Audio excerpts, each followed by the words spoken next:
ನಮಸ್ತೆ ಸ್ನೇಹಿತರೆಲ್ಲರಿಗೂ. ನಾನು ಇವತ್ತು ನಮ್ಮ ರೈತ ಬಾಂಧವ ಜೊತೆ ನಮ್ಮ ಸ್ನೇಹಿತರಾದ ಮುರುಗೇಶ್ ಜೊತೆ ಇದ್ದೀನಿ. ನಾನು ಇರೋದು ಕಲ್ಪತರು ನಾಡಲ್ಲಿ. ಕಲ್ಪತರು ನಾಡು ಯಾವುದೋ ಕರೀತಾರೆ ಅಂತ ಹೇಳಿದರೆ ತುಮಕೂರು ಜಿಲ್ಲೆ ಮತ್ತು ತಿಪಟೂರು ತಾಲೂಕು ಅಂತ ಕರೀತಾರೆ. ನಾನು ಇವತ್ತಿರೋದು ತುಮಕೂರು ಜಿಲ್ಲೆಯ ಕಲ್ಪತರು ನಾಡು ಆದ ತಿಪಟೂರು ತಾಲೂಕಿನಲ್ಲಿ ಬಿದಿರೆಗುಡಿ ಎಂಬ ಬಳಿ ಹೈವೇ ಬಳಿ ಪಕ್ಕದಲ್ಲಿ ಹಳ್ಳಿ ಇರುವ ಚಿಕ್ಕ ಬಿದಿರೆ ಹಳ್ಳಿಯಲ್ಲಿದ್ದೀನಿ. ನಮ್ಮ ಸ್ವಂತ ಮುರುಗೇಶ್ ಅವರ ಸ್ವಂತ ಊರು ಚಿಕ್ಕ ಬಿದಿರೆ ಅಂತ. ಅವರ ಮನೆಯಲ್ಲಿ ಈಗ ಸ್ನ್ಯಾಕ್ಸ್ ಮುಗಿಸ್ಕೊಂಡು ನಾವೀಗ ತೋಟಕ್ಕೆ ಬಂದಿದ್ದೀವಿ. ಇವರ ತೋಟದಲ್ಲಿ ಎಷ್ಟು ಎಕರೆ ಇದೆ ಮುರುಗೇಶ್? ಇಲ್ಲಿ 1.5 ಎಕರೆ, ಇನ್ನೊಂದು 1.5 ಎಕರೆ ಬೇರೆ ಕಡೆ ಇದೆ. 1.5 ಎಕರೆ ಬೇರೆ ಕಡೆ ಇದೆ ಅಂತೆ. ಅದು ನೆಕ್ಸ್ಟ್ ಡಿಸ್ಕಸ್ ಮಾಡೋಣ. ಇಲ್ಲಿ 1.5 ಎಕರೆ ಇದೆ. ಎಷ್ಟು ಅದ್ಭುತವಾದ ಫಾರ್ಮಿಂಗ್ ಅಂತ ಹೇಳಿದ್ರು ನಮ್ಮ ಮುರುಗೇಶ್ ಅವರು. ಮತ್ತು ಅವ್ರ ಅಪ್ಪನೇ ಮೇನ್ ಮಾಡ್ತಾ ಇರೋದು. ನಮ್ಮ ಮುರುಗೇಶ್ ಅವ್ರದ್ದು ಏನಿಲ್ಲ, ಸ್ವಲ್ಪ ಸಪೋರ್ಟಿಂಗ್ ಮಾಡ್ತಾ ಇದ್ದಾರೆ. ಏನಂತ ಹೇಳಿದ್ರೆ ನಾನು ಸುಮಾರು ಬಾರಿ 2-3 ಸಲ ವಿಸಿಟ್ ಮಾಡಿದ್ದೆ. ಈ ಸಲ ವೀಡಿಯೋ ಮಾಡ್ತಾ ಇದ್ದೀನಿ. ಇವರ ತೋಟದಲ್ಲಿ ಎಷ್ಟು ಚೆನ್ನಾಗಿ ಇಂಟ್ರಾ ಕ್ರಾಪ್ಸ್ ಎಲ್ಲ ಮಾಡ್ತಾ ಇದ್ದಾರೆ ಅಂತ ಹೇಳಿದರೆ, ಒಂದು 35-40 ವರ್ಷದ ಹಳೆ ತೆಂಗಿನ ತೋಟ ಇದೆ. ಮತ್ತು ಸುಮಾರು ಇಂಟರ್ ಕ್ರಾಪ್ಸ್ ಇದೆ. ಒಳಗಡೆ ಹೋಗೋಣ ಬನ್ನಿ. ನೋಡಿ, ನಮ್ಮ ಮುರುಗೇಶ್ ಅವರ ಎಷ್ಟು 1.5 ಎಕರೆ ಇದೆಲ್ಲ, 1.5 ಎಕರೆ ತೋಟದಲ್ಲಿ ಎಷ್ಟು ಅದ್ಭುತವಾದ ಇಂಟರ್ ಕ್ರಾಪ್ಸ್ ಎಲ್ಲ ಮಾಡಿದ್ದಾರೆ ಅಂತ ಹೇಳಿದರೆ ನಿಜವಾಗ್ಲೂ ಅಚ್ಚರಿಕರ ವಿಷಯ ಅಂತಲೇ ಹೇಳ್ಬೋದು. ನೀವಂತೂ ನಿಜವಾಗ್ಲೂ ದಂಗ ಆಗ್ತೀರ ನೋಡಿದರೆ. ಇವರು ಮೊದಲು ಏನು ಮಾಡಿದ್ದಾರೆ ಅಂತ ಹೇಳಿದರೆ, ಫಸ್ಟು 30-35-40 ವರ್ಷ ಅಲ್ವ ಮುರುಗೇಶ್? 40 ವರ್ಷಗಳಿಂದ ಇವರು ಅಪ್ಪ ತೆಂಗು ಹಾಕಿದ್ದಾರೆ. ಎಷ್ಟು ಅಡಿ ಒಂದು ಹಾಕಿದ್ದಾರೆ ತೆಂಗು? 25 ಅಡಿ. 25 ಅಡಿಯಿಂದ 30 ಅಡಿ ತೆಂಗು ಹಾಕಿದೆ. 25 ಅಡಿ ಹಾಕಿದರೆ ಸುತ್ತ ಹೊಲದ ಬೌಂಡ್ರಿಗೆ ಏನು ಹಾಕಿದ್ದಾರೆ ಅಂದರೆ ಟೀಕ್ ಮಾಡಿದ್ದಾರೆ. ಅದು ಏನಂತ ಹೇಳ್ತಾರೆ ಅಂತ ಹೇಳಿದ್ರೆ ಎಡ್ಜ್ ಟೀಕ್ ಫಾರ್ಮಿಂಗ್ ಅಂತ ಮಾಡ್ತಾರೆ. ನಿಜವಾಗ್ಲೂ ಎಷ್ಟು ಅದ್ಭುತವಾಗಿದೆ ನೋಡಿದ್ರಾ? ಈ ಟ್ರಂಕ್ ಫಾರ್ಮೇಷನ್ ನೋಡಿ ಎಷ್ಟು ಸಖತ್ತಾಗಿದೆ. ಇದು ಸಹ ಇವ್ರದ್ದೇ, ಇದೊಂದು ಕುಯ್ಸಿಲ್ಲ, ಹಳೆಯ ಮರ ಇದು. ಎಷ್ಟು ಅದ್ಭುತವಾಗಿದೆ ಇದು. ಏನಿಲ್ಲ ಅಂತಂದ್ರೂ ಒಂದು 20-25 ಸಾವಿರಕ್ಕೆ ಹೋಗುತ್ತೆ ಇದೊಂದೇ ಮರ. ಅಷ್ಟು ಸಖತ್ತಾಗಿದೆ. ಆಲ್ಮೋಸ್ಟು ಸುತ್ತಲೂ ಒಂದು 30 ಟೀಕ್ ಇದೆ. ಮತ್ತು ಇದರೊಳಗಡೆ ಅಡಿಕೆನೂ ಇಂಟರ್ಕ್ರಾಪ್ ಮಾಡಿದ್ದಾರೆ ಈಗ ಹೊಸದಾಗಿ. ಮತ್ತು ಸ್ವಲ್ಪ ಏಲಕ್ಕಿನೂ ಹಾಕಿದ್ದಾರೆ. ಒಂದು ಚೂರು ಈಗ ಕಾಳು ಮೆಣಸಿಗೆ ಎಂಟ್ರಿ ಕೊಡ್ತಾ ಇದ್ದಾರೆ ಈಗ.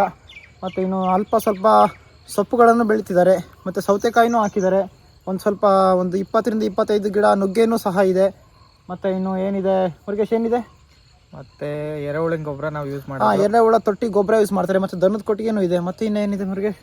ಮತ್ತು ನಿಂಬೆ ಗಿಡ, ಮತ್ತು ಸ್ವಲ್ಪ ನಿಂಬೆ ಗಿಡ ಇದೆ. ಮತ್ತು ಇನ್ನು ಎಳ್ಳಿ ಗಿಡ, ಅಂಟುವಾಳ ಕಾಯಿ ಅಂತಿದೆ. ಪಪಾಯ ಮಾಡ್ತಾ ಇದ್ದಾರೆ. ಮಾವಿನ ಮರನೂ ಒಂದು 2-3 ಮಾವಿನ ಮರ ಇದೆ. ಈಗ ತಾನೇ ಹಲಸಿಗೆ ಎಂಟ್ರಿ ಕೊಟ್ಟಿದ್ದಾರೆ. ಸ್ವಲ್ಪ ಹಲಸು ಇದೆ. ಬಾಳೆ ಕೃಷಿನೂ ಮಾಡ್ತಾ ಇದ್ದಾರೆ ಇವರು. ಮತ್ತು ಇದರೊಳಗಡೆ ಚಿಕ್ಕದಾಗಿ ನರ್ಸರಿನೂ ಸಹ ಬಿಲ್ಡ್ ಮಾಡ್ಕೊಂಡಿದ್ದಾರೆ. ಹಳೆ ಮರದಿಂದ ಬಿದ್ದಂತಹ ಒಳ್ಳೊಳ್ಳೆ ಕಾಯಿಗಳನ್ನು ಚೂಸ್ ಮಾಡ್ಕೊಂಡು ಇವರು ಒಂದು ಚಿಕ್ಕ ನರ್ಸರಿ ಮಾಡ್ಕೊಂಡಿದ್ದಾರೆ. ಒಂದು 60-70 ತೆಂಗಿನ ಮರ ಸಸಿ ಇದ್ದಾವೆ. 2 ವರ್ಷದ ವಯಸ್ಸಿನ ತೆಂಗಿನ ಮರ ಸಸಿ ಇದ್ದಾವೆ. ಇವರು ಬೇರೆ ಕಡೆನೂ ಮಾರ್ತಾರೆ, ಅಥವಾ ಇವರು ಬೇಕಿದ್ರೆ ಹೊಸ ತೋಟಕ್ಕೆ ಹಾಕ್ತಾರೆ. ಮುರುಗೇಶ್, ಇನ್ನು ಏನೇನಿದೆ ಬೆಳೆ ಇದರಲ್ಲಿ? ಇನ್ನು ಅಷ್ಟೇ, ಅಂದರೆ ತರಕಾರಿ ಬೆಳೆಗಳನ್ನು ಮಾಡ್ತಾ ಇರ್ತೀವಿ. ಅದು 3 ಮಂತ್ಸಿಗೆ. ಮತ್ತು ಹೂವು ನಮ್ಮ ಮನೆಗೆ ಏನು ಬೇಕೋ ಅಷ್ಟು, ಅದಾದಮೇಲೆ ಅದ್ರ ನಂತರ ಏನು ಬೇಕಾಗುತ್ತೋ ಅದನ್ನು ಮಾಡ್ತೀವಿ ನಾವು. ಮುರುಗೇಶ್, ಇದು ಎಷ್ಟು ವರ್ಷದ ಅಡಿಕೆ ಸಸಿ ಹೇಳಿ? ಇದು 2 ವರ್ಷದ್ದು. ಇದು ಎಷ್ಟು ತುಂಬಾ ಹೈಟ್ ರೀಚ್ ಆಗಿದೆ ಅಲ್ವಾ? 2 ವರ್ಷದ್ದೇ ಅಡಿಕೆ ಸಸಿ. ನೋಡಿ, ಇದೆಲ್ಲ 2 ವರ್ಷದ ಅಡಿಕೆ ಸಸಿ ಅಂತೆ. ನೋಡ್ಬೋದು ಎಷ್ಟು ಸಖತ್ತಾಗಿದೆ ಅಂತ ಹೇಳಿದ್ರೆ. ನೋಡಿ, ಅದ್ಭುತವಾಗಿದೆ. ನೋಡಿ, ಇದು ಎಷ್ಟು ಹೈಟ್ ರೀಚ್ ಆಗಿದೆ ನೋಡಿದ್ರಾ? ಎಷ್ಟು ಹಾಕಿದ್ದೀರಾ 2 ವರ್ಷದ ಸಸಿಗೆ? ಹಿಂದ್ಗಡೆ ಎಷ್ಟು ಸಸಿ ಹಾಕಿದ್ದೀರಾ 2 ವರ್ಷದಿಂದ? 2 ವರ್ಷದಿಂದ 200 ಸಸಿ ಹಾಕಿದ್ದು. 200 ಸಸಿ ತೋಟದಲ್ಲಿದೆ. ಮತ್ತೆ ಇನ್ನೊಂದು 100 ಇವಾಗ ಹಾಕಿರೋದು. ಅಂದ್ರೆ 1 ವರ್ಷ ಆಗಿದೆ ಅದು. ಇಲ್ಲಿ ಹೈಟ್ ದೊಡ್ಡ ಮರಗಳಿದಾವೆ. ಅದು ಅಡಿಕೆ ಇದೆಲ್ಲ, ಅದು ಎಷ್ಟು ವರ್ಷದ್ದು? ಅದು 35 ವರ್ಷದ್ದು. ಅವಾಗ ಬರಗಾಲ ಬಂದಾಗ ಒಣಗೋಗಿ ಉಳಿದಿರೋದು 10 ಮರ ಉಳಿದಿದೆ. ನೋಡಿ, 1.5 ತೋಟದಲ್ಲಿ ಇಂಟಿ ಕ್ರಾಪ್ ಆಗಿ ಅಡಿಕೆ 35 ವರ್ಷದಿಂದ ಅಡಿಕೆ ಅಡಾಪ್ಟ್ ಮಾಡ್ಕೊಂಡಿದ್ದಾರೆ. ತುಂಬಾ ಒಂದು 7-8 ವರ್ಷಗಳ ಕಾಲ ಬರಗಾಲ ಬಂದ್ಬಿಟ್ಟು ಎಲ್ಲ ಒಣಗೋಗಿ ಒಂದು 15-20 ಅಡಿಕೆ ಮರ ಉಳಿದಿರ್ಬೋದು. ಮತ್ತು ಈಗ ಮುರುಗೇಶ್ ಅವರೇ, ಇಲ್ಲಿ ಏಲಕ್ಕಿ ನೀವು ಇಂಟ್ರೊಡ್ಯೂಸ್ ಮಾಡಿದ್ದಾರೆ ನಿಮ್ಮ ತಿಪಟೂರು ತಾಲೂಕಲ್ಲಿ. ನೋಡ್ಬೋದು, ಇದೇ ಏಲಕ್ಕಿ ಗಿಡ. ಕೇರಳದ ಇಡುಕಿಯಲ್ಲಿ ಹೇಗೆ ಫೇಮಸ್ಸು. ಇದು ಯಾವ ಬ್ರೀಡ್ ಅಂತ ನಿಮ್ಗೆ ಏನಾದ್ರು ಗೊತ್ತಾ? ಹೈಬ್ರಿಡ್ ವೆರೈಟಿ ನೆಲ್ಯಾಣಿ ಗೋಲ್ಡ್ ಅಂತ ಹೇಳಿ ಕೊಟ್ಟರು. ಬಟ್ ಆದ್ರೆ ನೆಲ್ಯಾಣಿ ಗೋಲ್ಡ್ ಅಲ್ಲ, ಇದು ನೆಲ್ಯಾಣಿ ಗ್ರೀನ್ ಗೋಲ್ಡ್ ಅಂತ ಅವ್ರು ಸಸಿ ಕೊಟ್ಟಿದ್ದಾರೆ ನರ್ಸರಿ ಅವರು. ಇವರು ಏನು ಹೇಳ್ತಿದ್ದಾರೆ, ಇವ್ರ ಬೇರೆ ಎಕ್ಸ್ಪೀರಿಯನ್ಸ್ ಪ್ರಕಾರ ಅವರೆಲ್ಲ ಜನಗಳು ಇದು ನೆಲ್ಯಾಣಿ ಗ್ರೀನ್ ಗೋಲ್ಡ್ ಅಲ್ಲ, ಏನೋ ಬೇರೆ ಯಾವುದೋ ಏಲಕ್ಕಿ ನಾಟಿ ತರ ಇರ್ಬೇಕಂತ ಹೇಳ್ತಿದ್ದಾರೆ. ನಿಮ್ಗೆ ಮುಂದೆ ಗೊತ್ತಾಗುತ್ತೆ, ಅಲ್ಲಿ ಕಾಯಿ ಬಿಟ್ಟಿರುತ್ತೆ, ಅದ್ರಲ್ಲಿ ನೋಡ್ಬರ್ಬೋದು. ಅಂದ್ರೆ ಅದು ರೂಟ್ಸ್ ಶೂಟ್ಸ್ ಇದೆಲ್ಲ ನೋಡಿದ್ರೆ ನಿಮಗೆ ಅದು ಐಡೆಂಟಿಫೈ ಆಗುತ್ತೆ. ಮುಂದೆ ಹೋಗ್ತಾ ಹೋದ್ರೆ ಗೊತ್ತಾಗುತ್ತೆ ನಮಗೆ. ಬನ್ನಿ, ಕಾಳು ಮೆಣಸು ಹೇಳ್ಬೇಕು ಮುರುಗೇಶ್. ಇಲ್ಲಿ ನೋಡಿ, ಈಗೀಗ ರೀಸೆಂಟ್ ಆಗಿ ಇವರು ಕಾಳು ಮೆಣಸಿಗೆ ಹೆಜ್ಜೆ ಇಡ್ತಾ ಇದ್ದಾರೆ ಸ್ಲೋಲಿ. ನೋಡಿ, ಎಷ್ಟು ಅದ್ಭುತವಾಗಿ ಬಳ್ಳಿ ಫಾರ್ಮೇಶನ್ ಆಗಿದೆ. ಎಷ್ಟು ವರ್ಷ ಆಯ್ತು ಮುರುಗೇಶ್? ನೋಡಿ, ತೆಂಗಿನ ಮರಕ್ಕೆ ಬಳ್ಳಿ ಹಬ್ಸಿದ್ದಾರೆ. ಕಾಳು ಮೆಣಸಿನ ಬಳ್ಳಿ 2 ವರ್ಷ ಆಯ್ತಂತೆ. ಯಾವತ್ತಾದ್ರೂ ನಿಮ್ಗೆ ಕಾಳು ಮೆಣಸು ಈಲ್ಡ್ ಬಂದಿದ್ಯಾ? 3 ವರ್ಷಕ್ಕೆ ಈಲ್ಡ್ ಸ್ಟಾರ್ಟ್ ಆಗುತ್ತೆ. 3 ವರ್ಷಕ್ಕೆ ಈಲ್ಡ್ ಸ್ಟಾರ್ಟ್ ಆಗುತ್ತಂತೆ. ಸ್ವಲ್ಪ ಎಷ್ಟು ಸಸಿ ಹಾಕಿದಿರಿ ಈಗ ಬಳ್ಳಿ? ಒಂದು 35 ಹಾಕಿದೀವಿ. 35 ಸಸಿ ಸಸಿ ಹಾಕಿದಾರಂತೆ. ಇದೇನಾದ್ರೂ ಒಂದು 5 ವರ್ಷ ಸಸಿ ಆದ್ರೆ ಒಳ್ಳೆ ಇಳುವರಿ ಕೊಡುತ್ತೆ. ಒಂದು 5 ರಿಂದ 6 kg ಒಂದು ಬಳ್ಳಿಗೆ. ತೆಂಗಿನ ಮರಕ್ಕೆ ಎಷ್ಟು ಸಖತ್ತಾಗಿ ಅಂಟ್ಕೊಂಡಿದೆ ನೋಡಿ. ಇಲ್ಲಿ ನೋಡಿ, ಈ ಏಲಕ್ಕಿ ಕಾಯಿ ಇದು ಹೂವಾಗಿ ಕಾಯಿ ಬಿಡ್ತಾ ಇರೋದು ಇಲ್ಲಿದೆ ನೋಡಿ, ಕಾಯಿ ಇದೆ. ನಾವು ಏಲಕ್ಕಿ ನೋಡಿದ್ರ, ನಾನೇ ಇಷ್ಟು ಕ್ಲೋಸ್ ಆಗಿ ಲೈವ್ ಆಗಿದೆ ಮೊದಲನೇ ಬಾರಿಗೆ ನೋಡ್ತಾ ಇರೋದು. ಇದೆಲ್ಲ ಏಲಕ್ಕಿನೇ.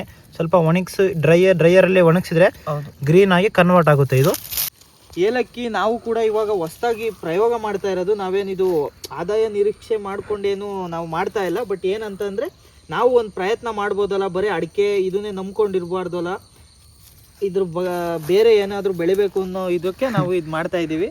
ಇದು ಇಂಟರ್ ಕ್ರಾಪಿಂಗಾಗಿ ಚೆನ್ನಾಗಿ ಆಗುತ್ತೆ, ಬಟ್ ಒಳ್ಳೆ ಆದಾಯನೂ ಇದೆ. ಬಟ್ ಕರೆಕ್ಟಾಗಿ ಮೇಂಟೈನ್ ಮಾಡಬೇಕು. ಮತ್ತು ಇದಕ್ಕೆ ರೋಗನೂ ಕೂಡ ಇದ್ದಾವೆ. ಅಂದರೆ ಕಾಂಡ ಕೊರಕ ರೋಗ ಮತ್ತು ಜಾಸ್ತಿ ಬರ್ತಿದೆ ನಮ್ಮ ಕಡೆ. ಅದು ಒಂದು ಬಿಸಿಲು ತುಂಬ ಇರೋದ್ರಿಂದ ಸ್ವಲ್ಪ ಒಣಗ್ತಾ ಇದೆ. ಅದೊಂದು ನಮ್ಮದು ಮೇನ್ ಫಾಲ್ಟ್ ಆಗಿದೆ. ಸ್ವಲ್ಪ ಯಾಕಂದರೆ ಸ್ವಲ್ಪ ನೆರಳಿರೋ ಕಡೆ ಹಾಕಬೇಕಿತ್ತು ಇವರು. ಈ ನೆರಳು ಇದೆ, ಸ್ವಲ್ಪ ಶೇಡು ಆದರೂ ಸ್ವಲ್ಪ ಓಪನ್ ಆಗಿದೆ. ಸ್ವಲ್ಪ ಅಡಿಕೆ ಗಿಡ ದೊಡ್ಡ ಆದ ನಂತರ ಏಲಕ್ಕಿ ಗಿಡ ಚೆನ್ನಾಗಿ ಕನ್ವರ್ಟ್ ಆಗುತ್ತೆ. ನೋಡ್ಬೋದು ಎಷ್ಟು ಎತ್ತರ ಇದೆ, ಸಖತ್ತಾಗಿದೆ, ಚೆನ್ನಾಗಿ ಬಂದಿದೆ. ಬಟ್ ಅದೇ ಒಣಗ್ತಾ ಇದೆ, ಬಿಸಿಲು ತುಂಬಾ ಚೆನ್ನಾಗಿ ಬಂದಿದೆ. ಎಲೆ ಎಲ್ಲ ಒಣಗ್ತಾ ಇದೆ. ಈ ತರ ಒಣಗಬಾರ್ದಿತ್ತು. ಆದರೂ ಇವರು ದುಡ್ಡಿನ ನಿರೀಕ್ಷೆಗೋಸ್ಕರ ಏಲಕ್ಕಿ ಹಾಕಿಲ್ಲ.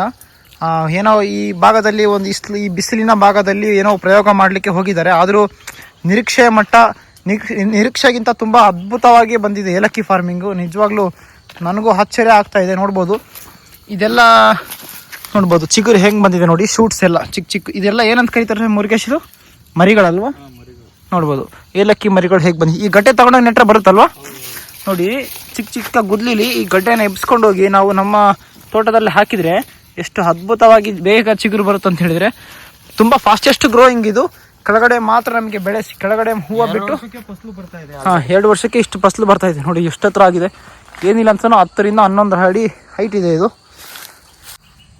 ನೋಡಿ. ನಾನು ಇಷ್ಟು ಕ್ಲೋಸ್ ಆಗಿ ಇದೆ, ಫಸ್ಟ್ ಟೈಮ್ ನಾನು ಏಲಕ್ಕಿ ಗಿಡ ನೋಡ್ತಾ ಇರೋದು. ಇದೆಲ್ಲ ಚಿಗುರು ಅಲ್ವಾ? ಹೌದು, ಇಷ್ಟು ದೂರ ಬಂದಿದೆ. ಅಲ್ಲ, ಅದು ಬಾಳೆ ಚಿಗುರು. ಬಾಳೆ ಚಿಗುರು ಇದು ಸೇಮ್ ಅದೇ ತರ ಕಾಣ್ತಾ ಇದೆ. ನೋಡ್ಬೋದು ಏಲಕ್ಕಿ. ಮುರುಗೆ ಸ್ವಲ್ಪ ಹತ್ರಕ್ಕೆ ಬಂದು ತೋರಿಸು. ಇದು ತಿನ್ಬೋದಾ ನಾವು? ಹೌದೌದು, ತಗೊಂಡು ತಿನ್ನು.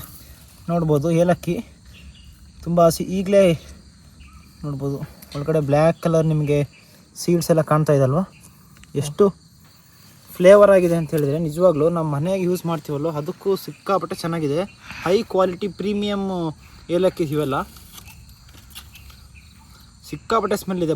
ಬಾಯಿ ಮಾತ್ರ ಸಖತ್ತ ಸ್ಮೆಲ್ ಬರ್ತಾ ಇದೆ ನೋಡಿ. ಇವರ ತೋಟದಲ್ಲಿ ಒಂದು 2 ರಿಂದ 3 ಮಾವಿನ ಮರಗಳನ್ನು ಹಾಕ್ಕೊಂಡಿದ್ದಾರೆ. ಯಾವುದು ವೆರೈಟಿ, ಯಾವುದು ಹೈಬ್ರಿಡ್ ಇದು ಮುರುಗೇಶ್? ಈ ವೆರೈಟಿ ಬಂದು ಸಿಂಧೂರ. ಅದು ಬಿಟ್ರೆ ರಸ್ಪೂರಿ ಇದೆ, ನೀಲಂ ಇದೆ, ಬಾದಾಮಿ ಇದೆ ನೋಡಿ ಇವರ ತೋಟದಲ್ಲಿ. ನೀಲಂ, ಸಿಂಧೂರ, ರಸ್ಪೂರಿ ಇದೆ, ಬಾದಾಮ್. ಬಾದಾಮ್ 4 ವೆರೈಟಿ ಇದೆ ಅಂತ ನೋಡಿ. ಎಷ್ಟು ಅದ್ಭುತವಾಗಿ ಇವರು ವರ್ಷ ಪೂರ್ತಿ ಬೇಸಿಗೆಯಲ್ಲಿ ಅದ್ಭುತವಾಗಿ ಎಂಜಾಯ್ ಮಾಡ್ತಾರೆ ಹಣ್ಣುಗಳು ಹಂಪಲು ತಿಳ್ಕೊಂಡು ಸಹ. ಈ ಥರ ಒಂದು 2 ಎಕರೆ ತೋಟ ಕಟ್ಟಬೇಕಂತ ನಮಗೆ ತುಂಬ ಆಸೆ ಇದೆ. ನನಗೂ ಒಂದು ಏನಾದರೂ ನನ್ನ ನೆಕ್ಸ್ಟ್ ಲೈಫಲ್ಲಿ ಇದು ನಾನೊಂದು ನಮ್ಮ ತೋಟದಲ್ಲಿ ಇಂಟ್ರೊಡ್ಯೂಸ್ ಮಾಡಲೇಬೇಕು ನಾನು. ಈ ಥರ ಇಂಟರ್ ಕ್ರಾಪ್ಸ್ ಬೆಳೀತಾ ಇದ್ದರೆ ನಾವು ಸಿಕ್ಕಾಪಟ್ಟೆ ಲಾಭ ಇದೆ ನಮಗೆ, ಚೆನ್ನಾಗಿದೆ. ನಮ್ಮ ಭೂಮಿನೂ ಹಾಳಾಗಲ್ಲ ನೋಡಿ. ದನಗಳಿಗೆ ಹಸಿರು ಹುಲ್ಲು ಹಾಕ್ಕೊಂಡಿದ್ದಾರೆ ಇವರ ಹೊಲದಲ್ಲಿ. ನೇಪಿಯರ್ ಅಂತ ಕರೀತಾರೆ, ನಿಮಗೆಲ್ಲ ಗೊತ್ತಿರುತ್ತೆ. ಹೈಬ್ರಿಡ್ ಹಸುಗಳಿಗೆಲ್ಲ ಹಾಕ್ತಾರಲ್ವ, ಅದೇ ತುಂಬ ಒಳ್ಳೆಯದು. ಇದು ಒಳಗಡೆ ಚಿಕ್ಕ ಚಿಕ್ಕ ಅಡಿಕೆ ಮತ್ತು ಹೊಸದಾಗಿ ತೋಟ ಸ್ಟಾರ್ಟ್ ಮಾಡ್ಕೊಂಡಿದ್ದಾರೆ ಇವರು. ಅಲ್ಲಿನೂ ಸಹ ಅಡಿಕೆ ಹಾಕಿದ್ದಾರೆ. ಈಗ ನೆಕ್ಸ್ಟ್ ಏನು ನೋಡೋಣ ಮುರುಗೇಶ್? ನಾವು ನೆಕ್ಸ್ಟ್ ಟೋಟಲ್ ಎಷ್ಟಿದೆ ತೆಂಗು ಇದರಲ್ಲಿ ಮುರುಗೇಶ್? ಇದರಲ್ಲಿ 70 ಗಿಡ ಇದೆ. 70 ಗಿಡ ಇದೆ ಅಂತೆ. ಅಲ್ಲೊಂದು 30 ಇದೆ ಅಂತೆ. ತುಂಬ ಒಳ್ಳೆಯದು. ತೆಂಗು ಹಾಕಿದರೆ ನೋಡ್ಬೋದು ಎಷ್ಟು ಸಖತ್ತಾಗಿದೆ, ಒಳ್ಳೆ ಈಲ್ಡಿಂಗ್ ಇದೆ ನೋಡ್ಬೋದು. ಇವರ ತೋಟದಲ್ಲೇ ತೆಂಗು ಬಿದ್ದಿರುವಂಥ ತೆಂಗನ್ನು ಒಳ್ಳೊಳ್ಳೆ ಕಾಯನ್ನು ಸೆಲೆಕ್ಷನ್ ಮಾಡಿಕೊಂಡು ಚಿಕ್ಕದಾಗಿ ನರ್ಸರಿ ಮಾಡ್ಕೊಂಡಿದ್ದಾರೆ. ಯಾವ್ದು ಬೆಳೆ ಇದು? ಇದು ಸೌತೆ ಗಿಡ ನೋಡ್ಬೋದು. ಸೌತೆಕಾಯಿ ಹಾಕಿದಂತೆ. ಒಂದ್ಸಲ ಈರುಳ್ಳಿ ಹಾಕ್ತಾರೆ, ಹಾಗಲಕಾಯಿ ಹಾಕ್ತಾರೆ, ಸೌತೆಕಾಯಿ ಹಾಕ್ತಾರೆ, ಎಲ್ಲಾನು ಹಾಕ್ತಾರೆ. ಇದು ಯಾವ್ದು ಮುರುಗೇಶ್? ಇದು ಸೌತೆ ಗಿಡ. ಆ ಕಡೆ ಬೀನ್ಸ್ ಹಾಕಿದೀವಿ ನೋಡಿ. ಆ ಕಡೆ ಬೀನ್ಸ್ ಹಾಕಿ. ಯಾವ ಬೀನ್ಸ್ ಅದು? ಹೈಬ್ರಿಡ್ ಅಲ್ವಾ? ಹೈಬ್ರಿಡ್ ಬಳ್ಳಿ ಬೀನ್ಸ್ ಬರುತ್ತಲ್ಲ ಅಂತ, ಅದು ತಳಿ. ಇದು ಶಾಂತಲ ಅಂತ ಬ್ರೀಡ್. ಹೌದು. ಇದು ನೋಡಲಿ, ಇದರಲ್ಲಿ ಸೊಪ್ಪು ಸಹ ಕಲ್ಟಿವೇಶನ್ ಮಾಡ್ತಾರೆ. ಇದು ಏನು ಮುರುಗೇಶ್? ಇದು ಯಾವುದು? ಇದು ಪಾಲಕ್ ನೋಡಿ. ಪಾಲಕ್ ಬೆಳೆ ಹಾಕಿದ್ದಾರೆ ಇಲ್ಲಿ. ಪಾಲಕ್ ಸೊಪ್ಪು ಹೇಳ್ತೀವಲ್ವಾ ನಾವು. ಇದು ಕೊತ್ತಂಬರಿ ಸೊಪ್ಪು ನೋಡಿ. ಇಲ್ಲಿ ಕೊತ್ತಂಬರಿ ಸಹ ಹಾಕಿದೆ. ಮತ್ತೆ ಇನ್ನೇನು ಹಾಕಿದ್ರ? ಮೆಂತ್ಯ ಇದೆ ನೋಡಿ. ಮೆಂತ್ಯ ಇದೆ ಅಂತೆ. ನೆಕ್ಸ್ಟ್ ಸಬ್ಸಿಗೆ ಇದೆ. ಯಾವುದು ಸಬ್ಸಿಗೆ ಸೊಪ್ಪು ಅಂತ. ಸಬ್ಸಿಗೆ ಸೊಪ್ಪು ಅಂತ ಕರೀತಾರಂತೆ. ನಮ್ಮ ಕಡೆ ಇದು ಯಾವುದು ಗೊತ್ತಿಲ್ಲ, ಸಬ್ಸಿಗೆ ಸೊಪ್ಪು ಅಂತ. ಮತ್ತೆ ದಂಟಿನ ಸೊಪ್ಪಿದೆ ಅಲ್ವಾ? ದಂಟಿನ ಸೊಪ್ಪಿದೆ. ದಂಟಿನ ಸೊಪ್ಪು ಅಂತ ನಮ್ಮ ಕಡೆನೂ ಫೇಮಸ್ ಅದು. ಅದನ್ನು ಇಂಗ್ಲೀಷಲ್ಲಿ ಸೈನ್ಸಲ್ಲಿ ಅಮರಾಂತಸ್ ಅಂತ ಕರೀತಾರೆ.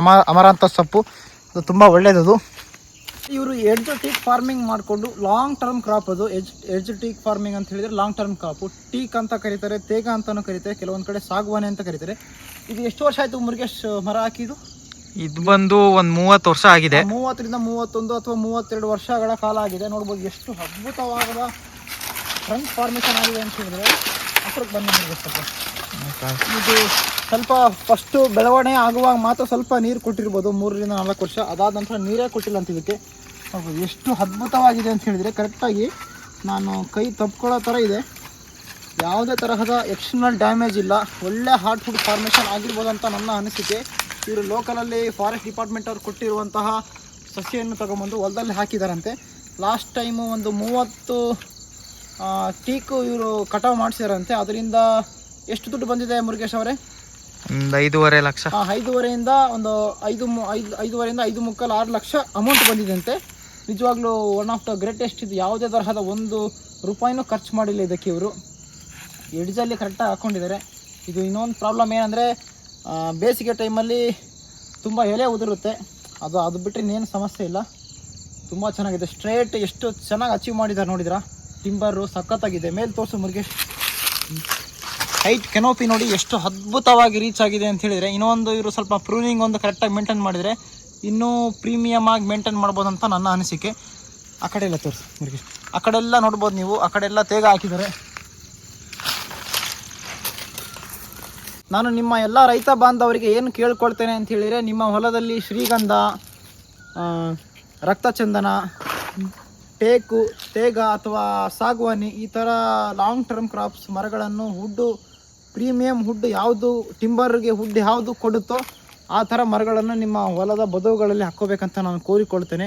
ಅದನ್ನು ಸ್ವಲ್ಪ ಒಂದು 3-4 ವರ್ಷ ನಾವು ಕಾಪಾಡ್ಕೋಬೇಕು. ನಮ್ಮ ಕುರಿಗಳ, ದನ ಮತ್ತು ಟ್ರ್ಯಾಕ್ಟರು ಅದರ ವಸ್ತುಗಳಿಂದ ನಾವು ಕಾಪಾಡಿಕೊಂಡ್ರೆ ನಾವು ಒಳ್ಳೆ ಟಿಂಬರು, ವ್ಯಾಲ್ಯೂಯೇಬಲ್ ಟಿಂಬರ್ನ ನಾವು ತಗೋಬೋದು. ಒಂದು 20ರಿಂದ 25 ವರ್ಷಗಳ ಕಾಲ ನೀವು ಮೇಂಟೈನ್ ಮಾಡಿಕೊಂಡ್ರೆ ಸಾಕು. ಸಿಕ್ಕಾಪಟ್ಟೆ ದುಡ್ಡಾಗುತ್ತೆ ಇದು. ನೀವು ಯಾವುದೇ ತರಹದ ಅದು ಔಷಧನೂ ಕೇಳೋ, ಅದಕ್ಕೆ ಯಾವುದು ರೋಗನೂ ಬರೋಲ್ಲ, ಏನೇನೂ ಬರೋಲ್ಲ. ನೀವು ಕರೆಕ್ಟಾಗಿ ಮೇಂಟೈನ್ ಮಾಡಿಕೊಂಡು ಪ್ರೂನಿಂಗ್ ಮಾಡ್ಕೊಂಡಿದ್ರೆ ಆಯಿತು. ಪ್ರೂನಿಂಗ್ ಅಂತ ಕೇಳಿದರೆ ಸೈಡ್ ಬ್ರಾಂಚಸ್ನ ಕಟ್ ಮಾಡೋದು, ಮೇಲೆ ಹೈಟ್ ರೀಚ್ ಆಗಬೇಕಲ್ಲ ಅದಕ್ಕೆ. ಇದು ಬಂದು ರಸ್ಪೂರಿ, ಅಲ್ಲಿರೋದು ನೀಲಮ್ಮು. ಇನ್ನೂ ಒಂದು 10 ಬಾದಾಮಿ ಇದೆ. ಬಾದಾಮಿನೂ ಚೆನ್ನಾಗಿರುತ್ತೆ. ಇದು ರಸ್ಪೂರಿ ಚೆನ್ನಾಗಿದೆ. ಇದು ಟೇಸ್ಟ್ ವೈಸ್ ಎಲ್ಲ ಬಂದರೆ ಇದು ತುಂಬ ಚೆನ್ನಾಗಿರುತ್ತೆ ಹಣ್ಣು. ನಿಮಗೆಲ್ಲ ಸ್ವೀಕರಣೆಗೆಲ್ಲ ಇದೇ ಯೂಸ್ ಮಾಡೋದು, ಹೋಳಿಗೆ ಜೊತೆಗೆ ತುಂಬ ಚೆನ್ನಾಗಿ ಬರುತ್ತೆ. ಇದು ನೋಡಿ ತುಂಬ ಚೆನ್ನಾಗಿದೆ. ಎಷ್ಟು ಮಾವಿನಕಾಯಿ ಎಷ್ಟು ಅದ್ಭುತವಾಗಿ ಸ್ಟಾರ್ಟ್ ಆಗುತ್ತೆ. ಏಪ್ರಿಲ್ ಮೇ ಅಲ್ಲಿ ಸೈಜ್ ಆಗ್ಬಿಡುತ್ತೆ. ಆಗ ನೀವು ಮಾರ್ಕೆಟ್ಗೆ ಆದ್ರೂ ಕೊಡ್ಬೋದು ಅಥವಾ ನೀವು ಯಾರಿಗಾದ್ರೂ. ಇದು ಬಂದು ಎರೆಹುಳಿನ ತೊಟ್ಟಿ. ನಾವು ಎರೆಹುಳಿನ ತೊಟ್ಟಿ 20 ಅಡಿ ಹಿಂಗೆ 6 ಅಡಿ ಇದ್ರಲ್ಲಿ ನೋಡಿ ಹಗ್ಲ 6 ಅಡಿ ಮಾಡ್ಕೊಂಡಿದಾರಂತೆ. ಸ್ಟ್ರೇಟ್ ಆಗಿ 20 ಅಡಿ ಉದ್ದ ಇದೆ ಅಂತ ನೋಡಬಹುದು. ಎರೆಹುಳ ತೊಟ್ಟಿ ಎಷ್ಟು ಅದ್ಭುತವಾಗಿ ನಿರ್ಮಾಣವಾಗಿದೆ. ಕಂಪಾರ್ಟ್ಮೆಂಟ್ ಆಗಿ ಮಾಡ್ಕೊಂಡಿದ್ದಾರೆ. ಅದನ್ನ 2 ಕಂಪಾರ್ಟ್ಮೆಂಟ್ ಆಗಿ ಮತ್ತೆ ಡಿವೈಡ್ ಮಾಡ್ಕೊಂಡಿದ್ದಾರೆ. ಇಲ್ಲಿ ಬಂದ್ರೆ ನೀವು ನೋಡ್ಬೋದು, ಇದೆಲ್ಲ ಇವಾಗ ಹಾಕಿದೀವಿ. ಇದೆಲ್ಲ ಗೊಬ್ಬರ ಇದೆ ನೋಡಿ. ಬೇಕಾದ್ರೆ ಕೈಯಲ್ಲಿ ತೋರಿಸಿ ತಗೊಂಡು ಒಂದು ಸ್ವಲ್ಪ ತುಂಬ ಮುಷ್ಟಿತ್ತು ತುಂಬ ನೋಡಿ. ಇದು ಗೊಬ್ಬರ ನೋಡಿ ಎಷ್ಟು ಪ್ಯೂರೆಸ್ಟ್ ಫಾರ್ಮ್ ಆಫ್ ಗೊಬ್ಬರ ಇನ್ ದ ವರ್ಲ್ಡ್ ಅಂತ ಹೇಳಿದ್ರೆ ನೋಡ್ಬೋದು. ಎಷ್ಟು ಅದ್ಭುತವಾಗಿ ಪೌಡ್ರ್ ಥರ ಆಗಿದೆ. ಇದನ್ನು ನಾವು ಒಳ್ಳೊಳ್ಳೆ ಗಿಡಗಳಿಗೆ ಬಳಸಬೇಕು. ಏಲಕ್ಕಿ ಗಿಡ, ಮೆಣಸಿನ ಗಿಡ, ಅದಕ್ಕೆಲ್ಲ ಅಡಿಕೆ ಗಿಡಕ್ಕೆ ಬಳಸಿದ್ರೆ ಎಷ್ಟು ಚೆನ್ನಾಗಿರುತ್ತೆ. ಇದೆಲ್ಲ ಇದನ್ನೇ ಯೂಸ್ ಮಾಡೋದು ನೋಡಿ. ನಾವೆಲ್ಲ ತೋಟಕ್ಕೆಲ್ಲ ಇದನ್ನೇ ಯೂಸ್ ಮಾಡೋದು. ಲೈಕ್ ನಾವು ಒಳ್ಳೆ ನ್ಯೂಟ್ರಿಯೆಂಟ್ಸ್ ಇರುತ್ತೆ, ಒಳ್ಳೆ ಚೆನ್ನಾಗಿರುತ್ತೆ. ಒಳ್ಳೆ ನಮ್ಮ ಅಡಿಕೆ ಗಿಡಕ್ಕೆಲ್ಲ ನಾವು ಹಾಕಿರೋದ್ರಿಂದ ತುಂಬಾ ಚೆನ್ನಾಗಿ ಬಂದಿದೆ. ಸ್ಟಾರ್ಟ್ ಆಯ್ತು ವಿಡಿಯೋ. ಟೀಕ್ ಬಂದು ಇದು 30-32 ವರ್ಷದಿಂದ ಹಾಕಿರೋದು ಇದು. ಬಟ್ ಇದು ಚೆನ್ನಾಗಿದೆ. ನಾವು ಹಾಕಿರೋದಲ್ಲ, ನಮ್ಮ ಅಪ್ಪಾಜಿ ಅವ್ರು ಹಾಕಿರೋದು ಇದು. ನಾವು ಇವಾಗ ಅದರದ್ದು ಇನ್ಕಮ್ ನಾವು ತಗೊಂತಿದ್ದೀವಿ. ಸೊ ಹಂಗಾಗಿ ನೀವು ಇವಾಗ ಸ್ಟಾರ್ಟ್ ಮಾಡಿದ್ರೆ ನೆಕ್ಸ್ಟ್ ನಿಮ್ಮ ಏನು ಬ್ಯಾಂಕಲ್ಲಿ ನೀವು ಬ್ಯಾಲೆನ್ಸ್ ಇಡ್ತೀರಲ್ಲ ದುಡ್ಡು, FD ಇಡೋ ಥರ ಇದು ಒಂದು ನಮಗೆ ಹೆಲ್ಪ್ ಆಗುತ್ತೆ ಮುಂದೆ. ಇವಾಗ ನಮಗೆಲ್ಲ ಅದು ನಮ್ಗೆ ಯೂಸ್ ಆಗ್ತಿದೆ. ಇವಾಗ ನಮ್ಗೆ ಏನೇ ಒಂದು ಕಷ್ಟಕ್ಕಾಗಲಿ ಒಂದು ಮಾರಿದ್ರು ನಮಗೆ ಹೆಲ್ಪ್ ಇದೆ ಅಂತಕ್ಕೆ ನಾವು ಇದು ಈ ಥರ ಮರ ಹಾಕೋಬೇಕು. ನೋಡಿ ಮುರುಗೇಶ್ ಅವರ ತೆಂಗಿನ ತೋಟದಲ್ಲಿ ಮಧ್ಯದಲ್ಲಿ ಒಂದು ಯಾವಾಗೋ ಇವರಪ್ಪ ಮತ್ತು ಇವರಪ್ಪನೋ ಅಥವಾ ಇವ್ರ ತಾತ ಅಂತ ನೆಟ್ಟಿರೋದು ಹಲಸಿನ ಗಿಡ. ಎಷ್ಟು ದೊಡ್ಡದಾಗಿದೆ ನೋಡಿ. ನಾವು ಈ ಮರದ ಹಲಸಿನ ಹಣ್ಣನ್ನು ನಮ್ಮ ಕುವೆಂಪು ಯೂನಿವರ್ಸಿಟಿಯಲ್ಲಿ ನಮ್ಮ ಸ್ನೇಹಿತರೊಂದಿಗೆ ನಮ್ಮ BCM ಹಾಸ್ಟೆಲಲ್ಲಿ ತುಂಬ ಎಂಜಾಯ್ ಮಾಡ್ಕೊಂಡು ತಿಂದಿದ್ದೀವಿ. ನಮ್ಮ ಮುರುಗೇಶ್ ಅವರ ಊರಿಂದ ತೊಗೊಂಡು ಬರ್ತಿದ್ರು ಟ್ರೈನಲ್ಲಿ. ತುಂಬ ದೊಡ್ಡ ದೊಡ್ಡ ಹಲಸನ್ನು ತೊಗೊಂಡ್ಬರ್ತಿದ್ರು. ಮುರುಗೇಶ್ ಅವರ ಈ ಹಲಸಿನ ಗಿಡ ಬಗ್ಗೆ ಹೇಳಿ ಸ್ವಲ್ಪ. ತುಂಬ ಹಳೆಯದು, ಬಟ್ ಟೇಸ್ಟ್ ಮಾತ್ರ ಚೆನ್ನಾಗಿರುತ್ತೆ, ಹಣ್ಣು ತುಂಬ ಚೆನ್ನಾಗಿರ್ತದೆ. ನೋಡ್ತಿದ್ದೀರಲ್ಲ ಇಲ್ಲಿ. ಬಟ್ ಈ ವರ್ಷ ಸ್ವಲ್ಪ ಫಸಲು ಕಡಿಮೆ ಇದೆ, ಬಟ್ ಕುಯ್ತಾ ಇದ್ದಾರೆ ಆಲ್ರೆಡಿ. ಸೊ ಚೆನ್ನಾಗಿರುತ್ತೆ, ಇದು ತಿನ್ಬೋದು, ಒಳ್ಳೆ ಟೇಸ್ಟ್. ನೋಡಿ ಎಷ್ಟು ಅದ್ಭುತವಾಗಿ ಫಸಲು ಕೊಟ್ಟಿದೆ ಅಂತ ಹೇಳಿದರೆ. ಇನ್ನೂ ಸ್ವಲ್ಪ ಸೈಜ್ ಇನ್ಕ್ರೀಸ್ ಆಗಬೇಕಿದು. ಈಗ ತಾನೇ ಹೂ ಬಿಟ್ಕೊಂಡು ಸೈಜ್ ಸ್ವಲ್ಪ ಸಣ್ಣ ಸಣ್ಣ ಕಾಯಿ ಆಗಿದ್ದಾವೆ ಈಗ. ನೋಡಿ ಕೆಳಗಡೆ ಬುಡದಲ್ಲೇ ಸಿಗುತ್ತೆ, ನಾವು ಮರ ಹತ್ತೋದು ಬೇಡ, ಏನು ಬೇಡ. ನೋಡಿದ್ರಾ, ಕೈ ಹಾಕಿನೇ ಕುಯ್ಬೋದು ಡೈರೆಕ್ಟಾಗಿ. ಅಷ್ಟು ಅದ್ಭುತವಾಗಿದೆ, ದೊಡ್ಡ ಹೆಮ್ಮರ ಆಗಿದೆ. ಎಲ್ಲರೂ ಈ ವಿಡಿಯೋನ ವೀಕ್ಷಿಸಿದ್ದಕ್ಕಾಗಿ ಧನ್ಯವಾದಗಳು. ನಮ್ಮ ಮುರುಗೇಶ್ ಅವರು ಇನ್ನೇನು ಹೇಳೋಣ, ನಮ್ಮ ಮುರುಗೇಶ್ ಅವ್ರಿಗೆ ಏನು ಕೇಳ್ಕೊಳ್ತಾನೆ ಅಂತೇಳಿ, ನೀನು ಒಳ್ಳೆ ಜಾಬ್ ಮಾಡ್ತಾನೆ ಇರು, ಊರಲ್ಲೇ ಇರು, ಆದರೂ ಫಾರ್ಮಿಂಗ್ ಮಾತ್ರ ಯಾವತ್ತೂ ಬಿಡಬೇಡ. ಒಳ್ಳೆ ಫ್ಯೂಚರ್ ಇದೆ ಫಾರ್ಮಿಂಗಲ್ಲಿ. ಎಲ್ಲ ಯುವ ರೈತರು ಫಾರ್ಮಿಂಗ್ಗೆ ಬರಬೇಕಂತ ನಾನು ಕೇಳ್ಕೊಳ್ತಿದ್ದೇನೆ ಅಂತ ಹೇಳಿದ್ರೆ ನಿಮ್ಮ ಅನಿಸಿಕೆ ಅದು. ನಿಜವಾಗ್ಲೂ ಫಾರ್ಮಿಂಗಲ್ಲಿ ಲೈಫ್ ಇದೆ, ಆದರೆ ನೀವು ಪಕ್ಕಾ ಅಕ್ಯುರೇಟಾಗಿ ಪೇಷನ್ಸಿಂದ ವೇಟ್ ಮಾಡಿಕೊಂಡು ಕೂಲಾಗಿ ಯೋಚನೆ ಮಾಡಿದರೆ ಫಾರ್ಮಿಂಗಲ್ಲಿ ಎಷ್ಟೋ ಸಿಕ್ಕಾಪಟ್ಟೆ ಲಾಭ ಇದೆ. ಕರೆಕ್ಟಾಗಿ ಮಾಡಬೇಕು, ಒಳ್ಳೆ ಫಾರ್ಮಿಂಗ್ ಮಾಡ್ಬೋದು. ನೋಡಿ ಎಷ್ಟು ಅದ್ಭುತವಾದ ತೆಂಗಿನ ತೋಟ ಇದೆ. ಇವರು 1.5 ಎಕರೆಯಲ್ಲಿ ಎಷ್ಟು ಬೆಳೆಗಳು, ವಿವಿಧ ರೀತಿಯ ಬೆಳೆಗಳನ್ನು ಬೆಳೀತಾ ಇದ್ದಾರೆ. ಇದಕ್ಕೆ ತುಂಬ ನೀರು ಸಹ ಬೇಕಾಗಲ್ಲ. ಸ್ವಲ್ಪ ನೀರಲ್ಲಿ 3 ಎಕರೆ ಇಷ್ಟು ಇದ್ದರೆ ಸಾಕು. ಆರಾಮಾಗಿ 1 ರಿಂದ 2 ಕುಟುಂಬ ವರ್ಷ ಪೂರ್ತಿ ಅದ್ಭುತವಾಗಿ ಯಾವುದೇ ಟೆನ್ಷನ್ ಇಲ್ದಂಗೆ ಆರಾಮಾಗಿ ಜೀವನ ಮಾಡ್ಬೋದು. ನೋಡಿ, ಇವರ ಮುರುಗೇಶ್ ಅವರ ಮನೆ ಹತ್ರ ಬಂದಿದ್ವಿ ನಾವು. ಇವರು ಅಡಿಕೆಯ ಗೋಟು ತಗೊಂಡು ಬಂದು ಸಸಿ ಮಾಡಿಕೊಂಡು ಚಿಕ್ಕ ನರ್ಸರಿ ಥರ ನೋಡ್ಬೋದು. ಎಷ್ಟು ಅದ್ಭುತವಾದ ನರ್ಸರಿ ಇದೆ. ನರ್ಸರಿ ಮಾಡಿಕೊಂಡು ಇದನ್ನು ಬೇರೆ ಕಡೆಗೆ ಮಾರ್ತಾರೆ ಮತ್ತು ಮಾರಬಹುದು ಮತ್ತು ಅಥವಾ ಇವರ ತೋಟಕ್ಕೂ ಸಹ ಯೂಸ್ ಮಾಡ್ತಾರೆ. ಏನಾದರೂ ಹೇಳು ಮುರುಗೇಶ್ ಅವರ ಈ ಅಡಿಕೆ ಸಸಿ ಬಗ್ಗೆ. ಅಡಿಕೆ ಸಸಿ ಸ್ವಲ್ಪ ಜೋರಾಗಿ ಮಾತಾಡಿ, ಜೋರ. ಚನ್ನಗಿರಿ ಗೋಟನ್ನು ತರ್ತೀವಿ. ಚನ್ನಗಿರಿ ಬುಕ್ಕಾಂಬುದಿ ಆ ಸೈಡ್, ಅಂದರೆ ಚನ್ನಗಿರಿ ಇದು ಆ ಗೋಟ್ ತೊಗೊಂಬಂದು ನಾವು ಇಲ್ಲಿ ಮಡಿ ಮಾಡಿ ಹಾಕಿ ಅದನ್ನು ಮತ್ತೆ ನಾವು ಪ್ಲಾಂಟೇಶನ್ ಇದಕ್ಕೆ ಮಾಡ್ತೀವಿ, ಅಂದರೆ ಪ್ಯಾಕೆಟಿಗೆ ಹಾಕಿ ಅದನ್ನು ಇದು ಮಾಡ್ತೀವಿ. ದಯವಿಟ್ಟು ನನ್ನ ಚಾನಲನ್ನು ಎಲ್ಲರೂ ಸಬ್ಸ್ಕ್ರೈಬ್ ಮಾಡಿ, ಫಾಲೋ ಮಾಡಿ ಹಾಗೂ ಸಪೋರ್ಟ್ ಮಾಡಿ. ನಮ್ಮ ಜೀವನ್ ಟ್ರಾವೆಲ್ ವಿತ್ ಆರ್ಟ್ ಅವರದ ಚಾನಲ್ನ ಸಬ್ಸ್ಕ್ರೈಬ್ ಮಾಡಿ, ಫಾಲೋ ಮಾಡ್ಕೊಳ್ಳಿ, ಅವ್ರಿಗೂ ಸಪೋರ್ಟ್ ಮಾಡಿ. Thank you.